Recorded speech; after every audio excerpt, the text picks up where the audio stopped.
श्री फूल सिंह बरैया जी।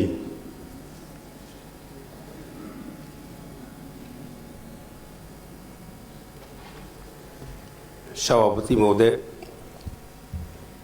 भूजल स्तर निश्चित रूप से गिर रहा है। ये विषय रखा था माननीय भार्गव जी ने, वो अभी सदन में नहीं है।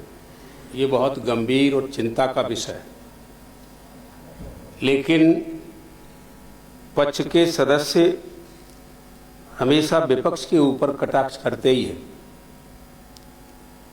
मैं ये कहना चाहूँगा, जब भार्गव जी कह रहे थे ये चिंता का विषय है,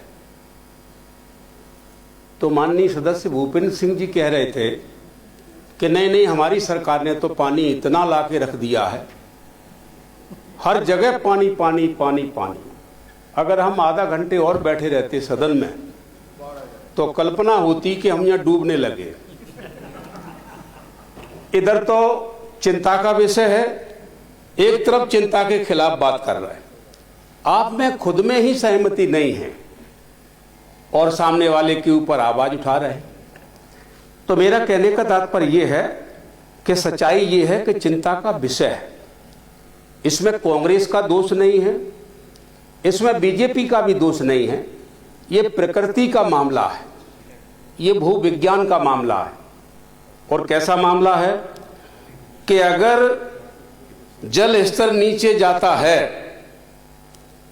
तो सबसे ज्यादा नुकसान, सबसे ज्यादा हानि गरीब व्यक्ति को होगी।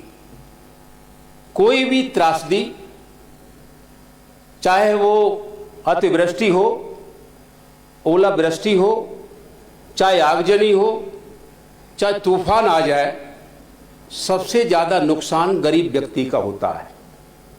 इसमें अमीर व्यक्ति, संपन्न व्यक्ति का कुछ भी ज्यादा बिगड़ने वाला नहीं। इसलिए मैं आपसे कहूंगा कि अगर हम इस बात को देखें कि कांग्रेस के समय में पानी नहीं था, हम पानी लाए, तो 100 वर्ष का एक हम खाका खींचे।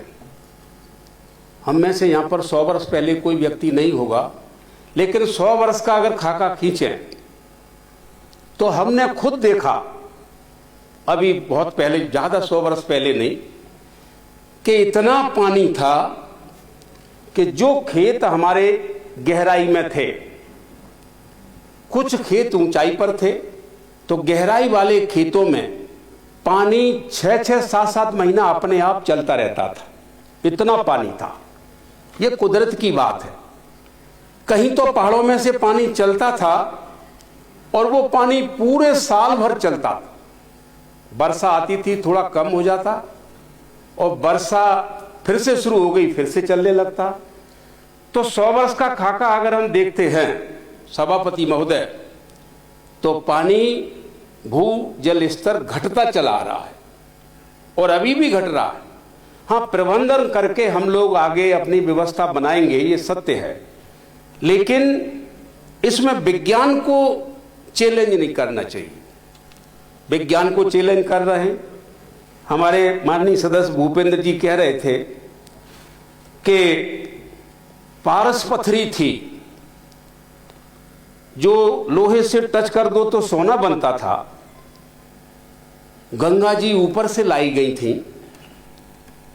अपनी जो उपलब्धि है उसको बढ़ा चला के कहें, कोई बुराई नहीं, लेकिन अगर आप प्रकृति को चैलेंज करेंगे तो जो प्रकृति के पूजा करने वाले लोग हैं उनको तकलीफ होती है।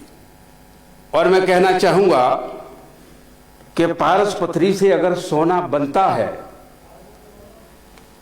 तो 4.5 लाख करोड़ का कर्जा भारत मध्य प्रदेश सरकार पर है। वो पारस पत्थरी कहां छुपी है, लाओ उसको और लगा दो सोने से। इतना सोना आ जाएगा कि हमारा कर्जा चला जाएगा और इतना पैसा आ जाएगा कि फिर कमी नहीं रहेगी। सोना तो मैं पारस पत्थरी की बात कर रहा हूं, कल चर्चा हुई थी, वो कोई बात नहीं है। अगर उसको ना लगे आपको तो मत माने, लेकिन मैं कह रहा हूं कि पारस पत्थरी अगर थी तो उस पथरी को कहां कहां चली गई है वो, उसको पकड़ के लाओ, नहीं ढूंढो कहीं, आपके पास तो गवर्नमेंट है। और यही नहीं है, गंगा जी ऊपर से आई थी, नासा में चैलेंज क्यों नहीं करते हैं? किसी भी नदी का उद्गम पृथ्वी है या पहाड़ है, कोई भी नदी ऊपर से नहीं आई, तो विज्ञान को चैलेंज करेंगे। उमाकांत जी बेटा बरिया जी, थोड़ा सा समय का, क्योंकि काफी सदस्य है, मैं इसलिए कह रहा हूं कि अवैज्ञानिकता से देश को नुकसान होता है, राज्य को नुकसान होता है, मानव जीवन को नुकसान होता है। आप अपनी उपलब्धि, सभापति महोदय मैं ये नहीं कह रहा हूं, आप कहिए हमने ये कर दिया, खूब बड़ा चढ़ा के कहिए, कोई बुराई नहीं, लेकिन अगर वैज्ञानिकता को चैलेंज करेंगे तो हम दुनिया में भी पीछे हैं, और धीरे धीरे कितने पीछे होते चले जा रहे हैं हम लोग। हम ये नहीं कह रहे कि अभी हमारे साथियों ने कहा कि मोदी जी को पूरे दुनिया ने स्वीकार किया, तो हम पाकिस्तान से कैसे पीछे रह गए? अगर हमको स्वीकार किया है तो संयुक्त राष्ट्र में तो हम हार गए नहीं पाकिस्तान के सामने। तो मेरा कहने का तात्पर्य यह है कि कोई भी बातें की जाएं, लेकिन विज्ञान को चैलेंज ना करें। और ये सत्य है कि ये जल स्तर नीचे जा रहा है, इसमें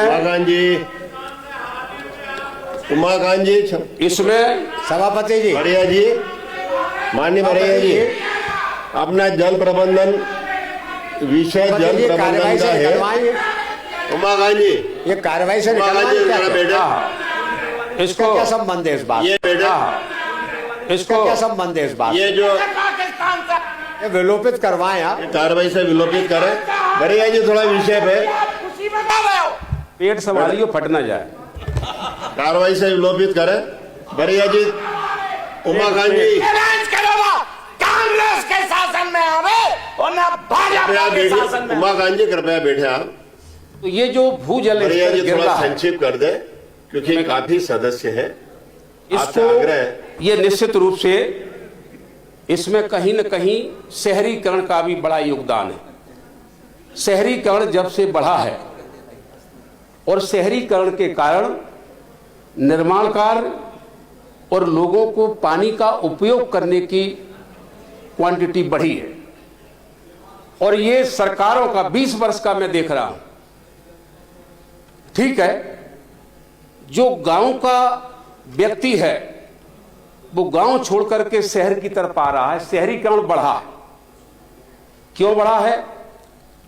क्योंकि कहीं न कहीं हमारी सरकार के कारण, मध्य प्रदेश की सरकार के कारण सामाजिक सुरक्षा को नुकसान हुआ है और गांव में लोग परेशान हैं, दुखी हैं, तंग हैं।